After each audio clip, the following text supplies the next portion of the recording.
그러면 뭐 이어서 이런 이제 부정적인 감정들이 심해지면 그걸 방어하기 위해서 병적인 동기가 생긴다. 그래서 사람의 본성이라고 볼 수 없는 비정상적인 동기들을 여기서 이제 말씀하시는데 그것들 뭐가 있는지 얘기 좀 해주십시오. 네. 일단 부정적 감정을 방어하기 위해서 생기는 동기는 정상적인 동기가 아니죠. 예를 들면 뭐가 있습니까?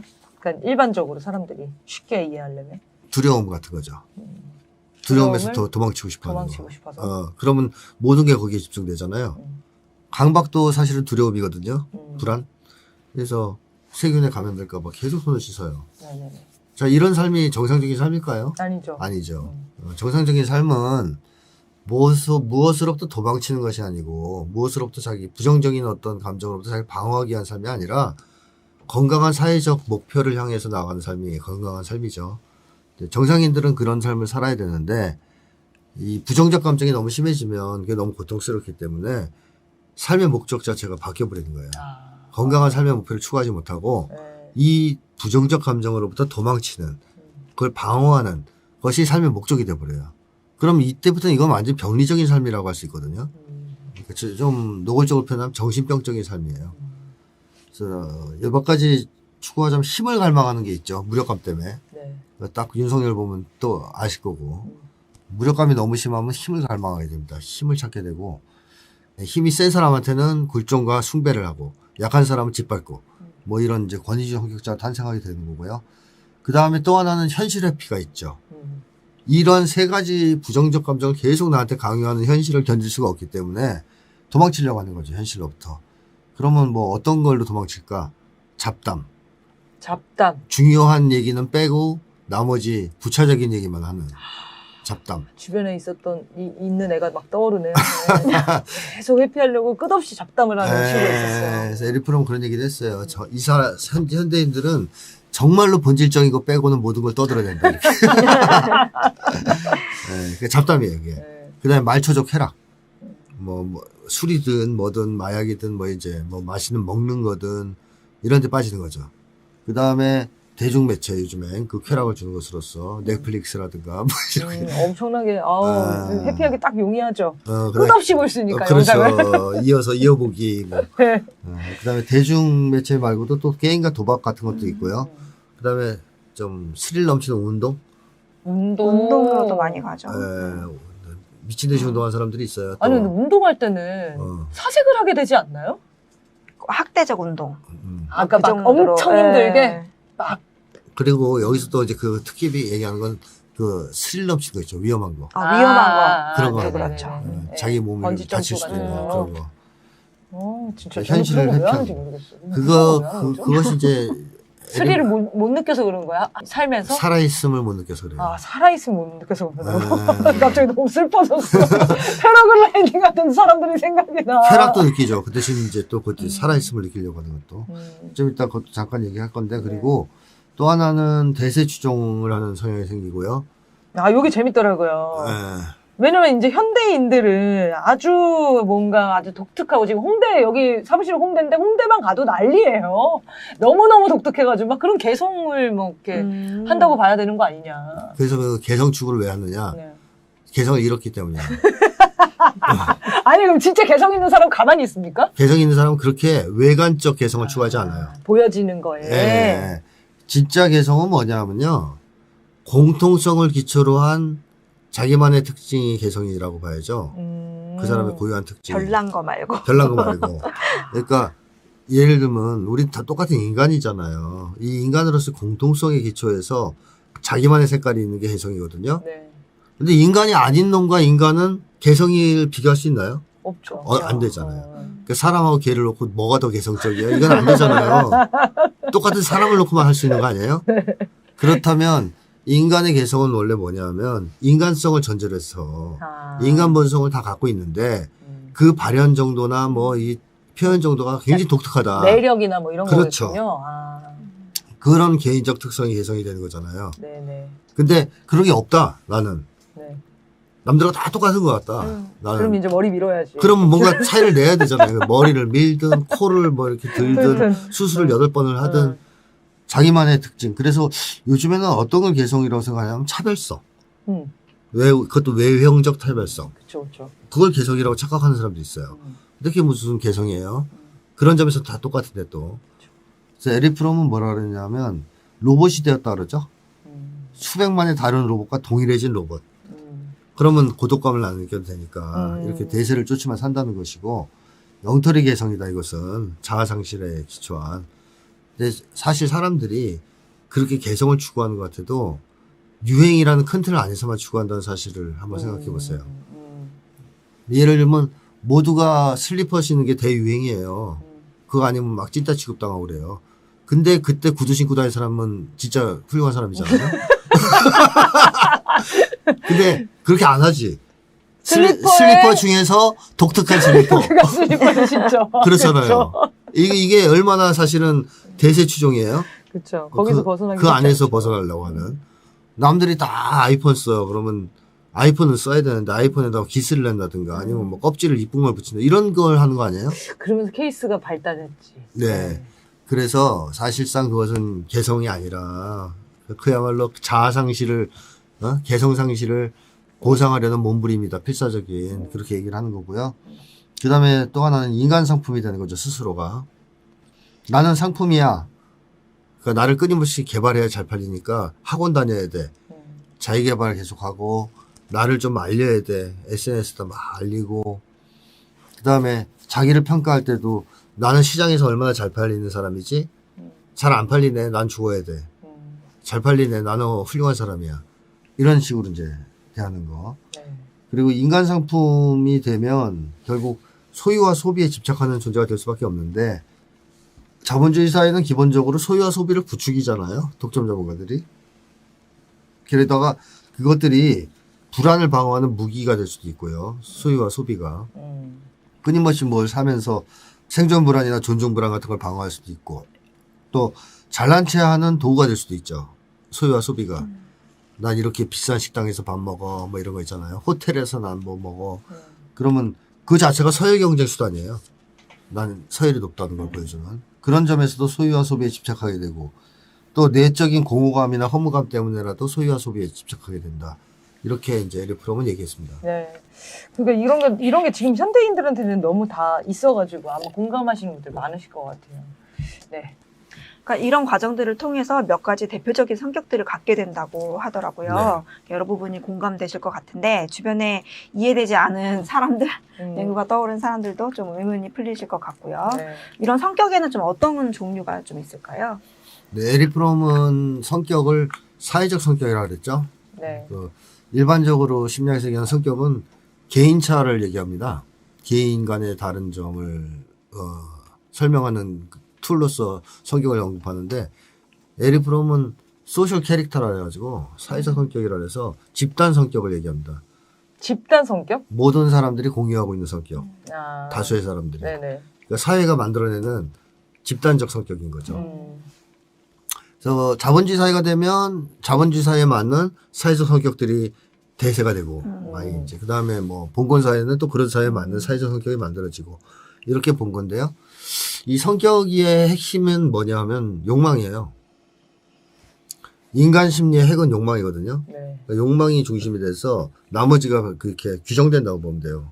핵이에요, 핵. 이 비정상적인 그 동기들 네. 이거에 대해서 따르는 유형들이 생기는 거예요? 그 욕망이 네. 감정 반응을 결정하고 사고 방식을 규제하고 그러면서 전체 심리를 구조화시켜요.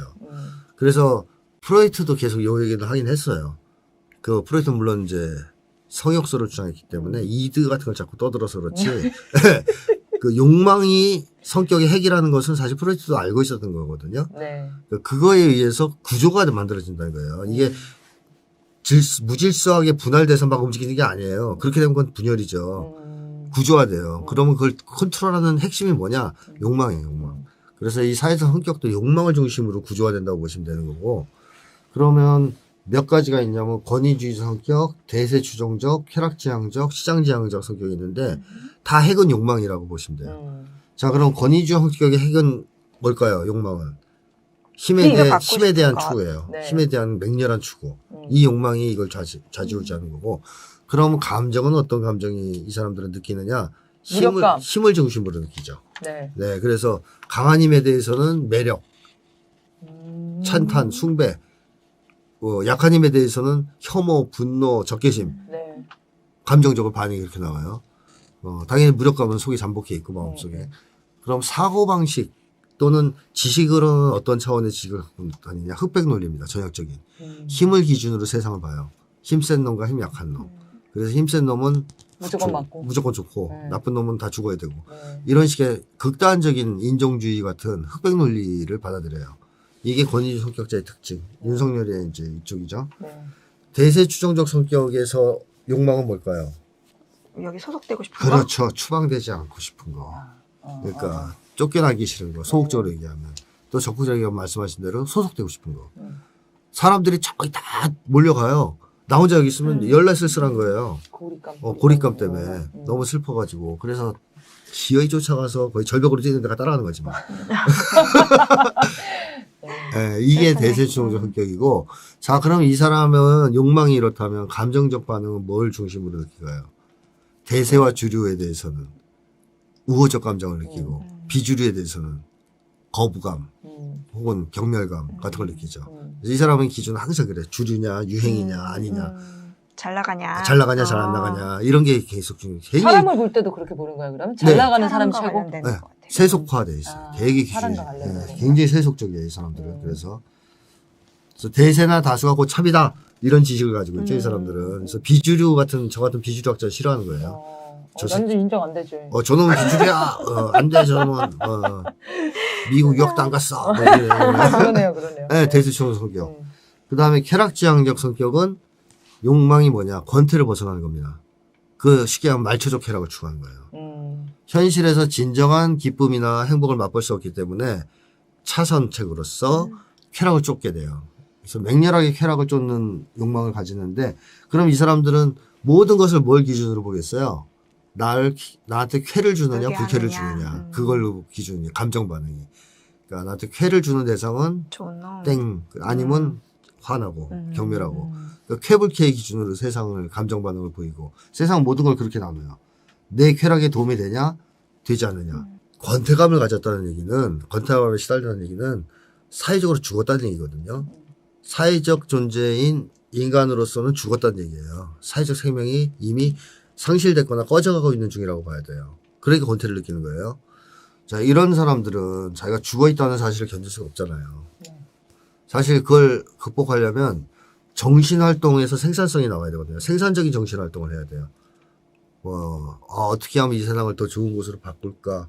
어떻게 하면 우리 가족들한테 더 좋은 일을 할 수 있을까? 이런 생각을 해야 이 생산적인 정신활동이 되면서 권태에서 벗어날 수 있는데 매일 어떻게 하면 짜장면을 한 그릇 더 먹을까? 오락을 1시간 더 하려면 어떻게 해야 될까? 뭐 이런 생각만 해보세요. 생산적인 정신활동이 될 수가 없잖아요. 그러니까 어느 순간에는 자기가 죽었다는 느낌을 받거든요. 나는 죽어있다. 사회적 존재로서는. 그러면 어떻게 해야 되느냐? 정신활동을 통해서 자기가 살아있다는 걸 못 느끼니까 극심한 고통을 쫓는 경우가 있어요. 극심한 고통 정도고요? 네. 자해하거나? 자해하거나 이렇게 돼요. 그 파이팅 클럽인가? 파이트 클럽인가? 네, 파이트 클럽. 영화가 있잖아요. 걔네들이 사회에서 소외된 애들이잖아요. 밤마다 모여서 파이팅 주먹으로 싸움을 하면서 막 치고받고 하잖아요. 걔네들한테 물어본단 말이야. 너희들 이거 왜 하냐고. 그랬더니 살아있음을 느끼고 싶어서 한다는. 이 얘기랑 똑같은 거예요. 그러니까 극심한 고통 혹은 육체적인 감각, 말초적 쾌락을 통해서 살아있음을 확인하려고 합니다. 그거 아니면 자기가 살아있다는 느낌을 못 받아요. 그래서 굉장히 쾌락주의자로 전락하면서 망가져 갑니다. 극단적으로 가면 뭐 자살도 할 수 있어요. 이게 이제 쾌락지향적 성격이고 시장지향적 성격은 그야말로 전형적인 자본주의적 인간. 등가 교환을 하려는 욕망이 강하죠. 손해보지 않으려는 욕망. 관계에서 항상. 그게 기본이에요. 그래서 감정도 상품의 가치가 어떠냐에 따라서 감정이 바뀌어요. 가치가 높은 상품에 대해서는 우호적. 아니면 아닌 거죠. 연예인도 뭐 이성균 같은 사람 좋아하고 뭐 드라마 한 편 출연료 1억씩 받으니까 월 드라마 한 편 출연료 10만 원 받는 사람들 있잖아요. 보통 배우는 싫어해요. 감정적으로 상품 가치에 따라 변한단 말이에요. 자식도 공부 잘하면 너무 이뻐. 왜 상품 가치가 높으니까. 공부 못하면 상품 가치가 떨어지니까 싫어해. 뭐 이런 식으로. 인간을 상품 가치로만 보는. 그리고 세계관은 당연히 지식은 돈 중심 지식 세계관을 갖고 있습니다. 모든 것을 돈을 기준으로 보는 세계관. 그러니까 이런 사람들은 그야말로 사랑에 대한 기대는 거의 포기하고 살죠. 네. 어차피 내가 상품이고 다 네. 상품이고 시장이 돈이면 지배하는 되나 세상인데 이런 건가요? 무슨 사랑이 가능해? 누굴 믿을 수 있겠어요? 그냥 등가 교환이나 하시면 되지. 음. 그러니까 연애를 할 때도 손해 안 보는 선에서 만나면 사랑이 싹 터요. 음. 그러니까 레벨 맞추면 사랑이 딱 터 이 사람들. 그게 야. 사랑은 아닌데 막 감정 막 조작할 수 있구나. 상품으로서의 인간에 대한 사랑이에요. 네. 그러니까 인간이라서 사랑하는 게 아니라 상품이니까 사랑하는 거예요. 그 상품 가치를 상실하면 사랑은 당연히 식죠. 변하죠. 데이트 폭력 사건. 아까 그 사건이 이런 내용이 있네요. 시장 그렇죠. 지향적 성격을 이런- 가진 사람이 이 네 가지 성격을 거의 다 갖고 있다고 보시면 되는데 네 개를 다 가지고 있어요? 다 갖고 있는데 뭐가 우세하냐? 아, 그런 차이인가요? 뭔 좀 약하냐? 아, 그러니까 대부분 다 갖고 있다. 네. 정신적으로 문제가 있으면 현대인들은 음. 그러니까 사실 아니라고 딱 얘기할 사람 별로 없을 겁니다. 그렇죠. 근데 문제는 이거를 극복하기 위해서 노력을 열심히 하고 또는 뭐 사회를 바꾸기 위해서 싸우는 사람들은 이런 데서 많이 자유로워져 있죠. 훨씬. 그래서 바꿀 수 있는 거죠? 바꿀 수 네. 있죠. 네. 희망을 좀 드려야 될 것 같은데. 네. 근데 아, 어지간하게 그냥 막 살면 사회에 흘러가는 사람 이 네 가지 성격 피하기 힘들어요. 그러니까 지금 만들어진 이제 현대 자본주의 사회 안에서는 이런 성격을 가질 수밖에 없는 조건과 그렇죠. 환경이다. 근데 자기가 부단히 이거를 이겨내려고 하지 않는 이상은 모두 다 잠식당한다라고 보셔야 될 것 같은데요. 네. 그 주변에 촛불에 나오시는 분들도 뭐 이런 성격들을 일부 갖고 있는 부분도 있겠지만 네. 촛불도 안 나오시는 분들은 쉽지 않다. 더더욱 힘들 수 네, 있다. 극복하기 어려울 것 같습니다. 그래서 여러분들 이거 아마 들으시면서 주변에 사람들이 많이 떠올리셨을 것 같아요. 아, 얘가 권위주의적 성격이었구나. 대세 추종적 성격이었구나. 근데 요거를 단정 짓지 마시고 저희가 오늘은 여기까지 하는데 다음 방송에서는 이거를 극복할 수 있는 방법, 사회를 변혁할 수 있는 방법, 요거에 대해서 마지막으로 싸우는 심리학 편을 좀 다뤄보려고 합니다. 가능한 거죠? 선생님 이거 바꿀 수 있는 거죠? 가능하지 않으면 왜 우리가 싸우겠습니까? 미쳤습니까? 그렇죠. 가능하지 않은데 싸우기. 그렇죠. 인간 본성이 아니기 때문에 가능한 겁니다. 본성을 다시 회복할 수 있다. 네, 이렇게 용기를 갖고 오늘 싸우는 심리학 방송 여기까지 이렇게 맞춰보도록 하겠습니다. 이 변혁하는 방법, 요게 네. 가장 중요하기 때문에 마지막 편은 꼭 끝까지 시청해 주시면 좋겠습니다. 자, 여러분의 미칠 것 같은 고민과 사연을 기다립니다. 짧은 사연이라도 저희가 꼼꼼히 챙기고 있으니까요. 요 밑에 나오는 메일 주소를 통해서 보내주시면 되겠습니다. chungnami0000gmail.com입니다. 많이 보내주시고요. 네, 그러면 오늘 방송은 이렇게 마치겠습니다. 감사합니다.